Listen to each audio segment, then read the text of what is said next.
मात्र 30 सेकंड तक अगर कोई व्यक्ति किसी दूसरे व्यक्ति से आंख मिलाकर उसे देखना शुरू कर दे तो उन दोनों व्यक्तियों के दिमाग में कुछ ऐसा होगा जो उन्हें एक दूसरे से बात करने पर मजबूर कर देगा। और दिमाग में होने वाली ये एक्टिविटी ही एकमात्र साधन है जो हमें एक दूसरे से संबंध बनाने में मदद करता है। वो ना हो तो हम कभी भी सोसाइटी में एक दूसरे से एंगेज नहीं करेंगे, ना कभी कोई मित्र बनाएंगे, न ही कभी कोई रिश्तेदार बना पाएंगे। आज मैं आपको एक ऐसा सूत्र बता दूंगा जिससे आप भी बहुत ज्यादा सामाजिक हो जाओगे, आपके बहुत सारे मित्र बन जाएंगे काम के। और अगर आप ये वीडियो पूरी तरीके से समझ गए तो आपको न केवल भविष्य में बल्कि किसी भी प्रकार के संबंध बनाने में कभी कोई दिक्कत नहीं होगी, चाहे किसी भी प्रकार का संबंध हो, बल्कि आप सबके चहेते बन जाओगे। मान लो आप मार्केट में किसी कॉफी शॉप में बैठे हुए हो, आप रैंडमली ही किसी को एकटक देखना शुरू करते हो। कुछ सेकंड बाद वही देखना आपका घूरना बन जाता है। मान लो 7 से 8 सेकंड बाद जब आपका यही देखना घूरना बन जाता है, तब सामने वाला भी ये बात नोटिस कर लेता है कि आप उसे एक टक लगाकर देख रहे हो। अब सामने वाला भी अवेयर है कि आप क्या कर रहे हो, वो भी आपको क्यूरियोसिटी वश देखना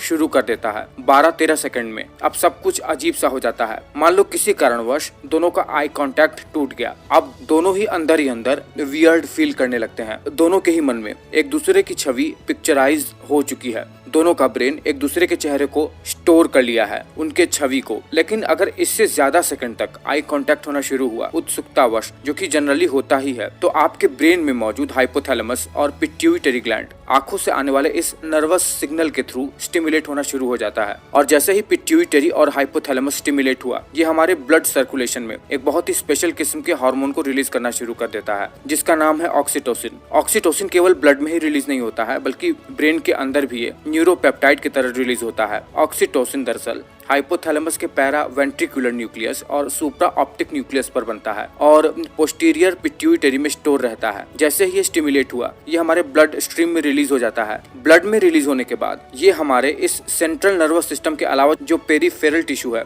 वहां पर भी जाता है और ब्रेन में भी अपना स्पेशल काम करता है। लेकिन सबसे पहले हम ये जानते हैं कि ऑक्सीटोसिन हमारे ब्रेन में क्या करता है, जो लोगों के अंदर लगाव, अटैचमेंट और विश्वास जैसी चीजें एक दूसरे में जगाना शुरू कर देता है। देखिए, ब्रेन के अंदर ये ऑक्सीटोसिन एक न्यूरोपेप्टाइड की तरह होता है, जो कि न्यूरोमॉड्यूलेटर की तरह भी हो सकता है। न्यूरोमॉड्यूलेटर क्या होता है? जो न्यूरोट्रांसमीटर की एक्टिविटी को या तो बढ़ा सकता है या उन्हें घटा सकता है, उन्हें मॉड्यूलेट करके, जैसे उनकी इंटेंसिटी को घटाकर या बढ़ाकर, एक्साइटेटरी या इनहिबिटरी न्यूरोट्रांसमीटर की एक्टिविटी को। देखिए, जैसे ही 30 सेकंड तक आई कांटेक्ट के बाद आपका हाइपोथैलेमस और पिट्यूटरी स्टिमुलेट होकर ऑक्सीटोसिन रिलीज किया, ये ब्रेन में क्या करेगा? सबसे पहले तो ये ब्रेन के एक स्पेसिफिक पार्ट एमिगडाला, जिसके वजह से हमें डर लगता है, जिसके वजह से हमें शर्म आती है, ये ऑक्सीटोसिन एमिगडाला की क्रिया को इनहिबिट कर देगा, यानी इसे पूरी तरीके से सप्रेस कर देगा, जिससे हमें डर लगना बंद हो जाएगा, हमें शर्म भी नहीं लगेगी, जिससे हम खुलकर लोगों के सामने आना शुरू कर देंगे। यही ऑक्सीटोसिन जब हमारे हिपोकैम्पस पर जाता है तो हिपोकैम्पस में मौजूद ऑक्सीटोसिन रिसेप्टर जी प्रोटीन कपल्ड रिसेप्टर होता है, उससे बाइंड होकर हमारे लर्निंग और मेमोरी को एनहांस कर देगा, जिससे हमारी मेमोरी को रिकॉल करने में आसानी हो पाती है और हम चीजों को आसानी से सीख भी पाते हैं इसके वजह से।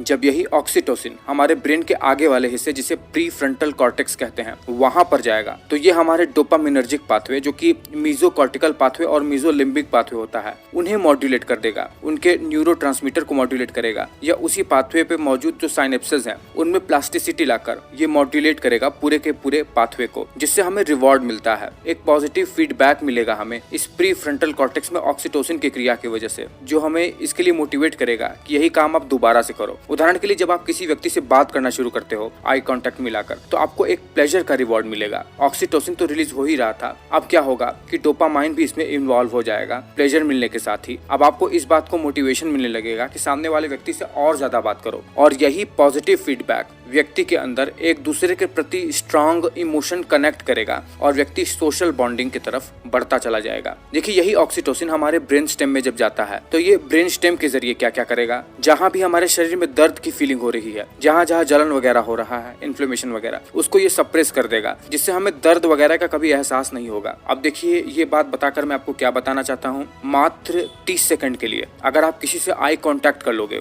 उसे घूरना शुरू कर दोगे, तो सबसे पहले तो आपको डर लगना बंद हो जाएगा, आपकी यादें ताज़ा हो जाएंगी, जो भी चीज़ें सीखना चाहते हो बहुत ही तेजी से सीखना शुरू कर दोगे, जो जो ज़रूरत की यादें होंगी वो सब रिकॉल होने लगेंगी, आपको प्लेजर मिलेगा जिससे आप दूसरे व्यक्ति से बात करने के लिए उतावले हो जाओगे। जहाँ जहाँ भी दर्द वगैरह होगा शरीर में उसको आप फील नहीं कर पाओगे, आपका सारा फोकस आप सामने वाले से किसी भी तरीके से अटैचमेंट और लगाव के लिए फोकस्ड हो जाएगा। इन्हीं सब चीजों के कारण से ही तो इस ऑक्सीटोसिन हार्मोन को लव हार्मोन के नाम से भी जानते हैं। यही हार्मोन हमें आपस में प्यार जगाता है, जैसे मूवीज में दिखाया जाता है, दोनों कैरेक्टर एक दूसरे को देखते हैं, देखते ही देखते एक दूसरे से प्यार हो जाता है उन्हें, और क्या फिर एक दूसरे से बातचीत करना, फिर वही रोमांटिक चीजें। ठीक वैसा ही मैंने आपको इस वीडियो में बताने का प्रयास किया है। अब देखिए, आपने ये जान लिया कि ऑक्सीटोसिन का काम हमारे ब्रेन में क्या क्या होता है, कि ये कैसे हमारे सोशल बॉन्डिंग को, हमारे लगाव को, हमारे अटैचमेंट को और विश्वास को जो कि एक दूसरे के प्रति बनता है उन्हें रेगुलेट करता है। लेकिन जब ये हमारे ब्रेन के अलावा शरीर में बाकी जगह पर जाता है, ब्लड के थ्रू, जान ही गए होंगे कि ब्लड में जब भी कोई केमिकल रिलीज होता है और दूर किसी ऑर्गन को अफेक्ट करता है तो उसे हार्मोन कहते हैं। तो ये क्या काम करता है, कैसे फंक्शन करता है,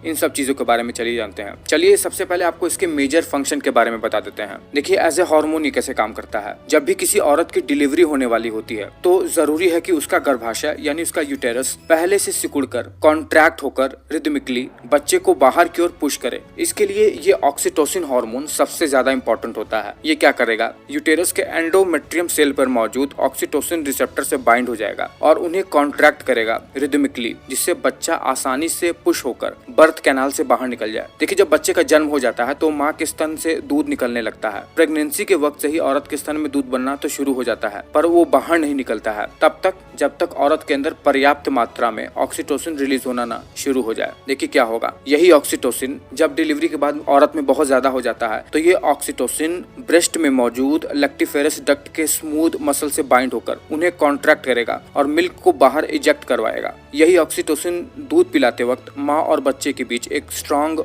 बॉन्ड को भी बनाता है। अब औरतों के बाद मर्दों में भी इसका काम जान लेते हैं। देखिए, मर्दों में क्या होता है।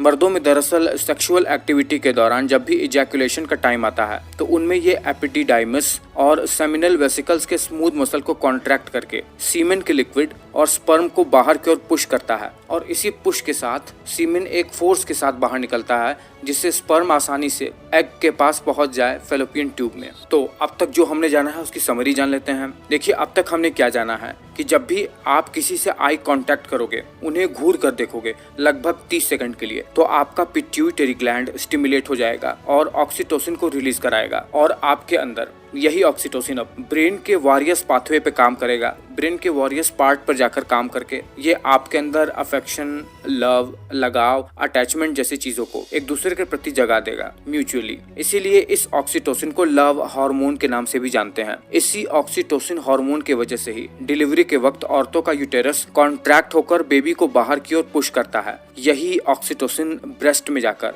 ब्रेस्ट के डक्ट को स्क्वीज करता है जिससे मिल्क बाहर की ओर इजेक्ट हो पाता है। मर्दों में ये सेक्सुअल एक्टिविटी के दौरान एपिडिडाइमस और सेमिनल वेसिकल्स के स्मूथ मसल को कॉन्ट्रैक्ट करके सीमेन को बाहर की ओर पुश करता है। चलिए, वीडियो आपको अच्छा लगा है तो चैनल को सब्सक्राइब कीजिएगा और वीडियो को लाइक करके जरूर जाइएगा।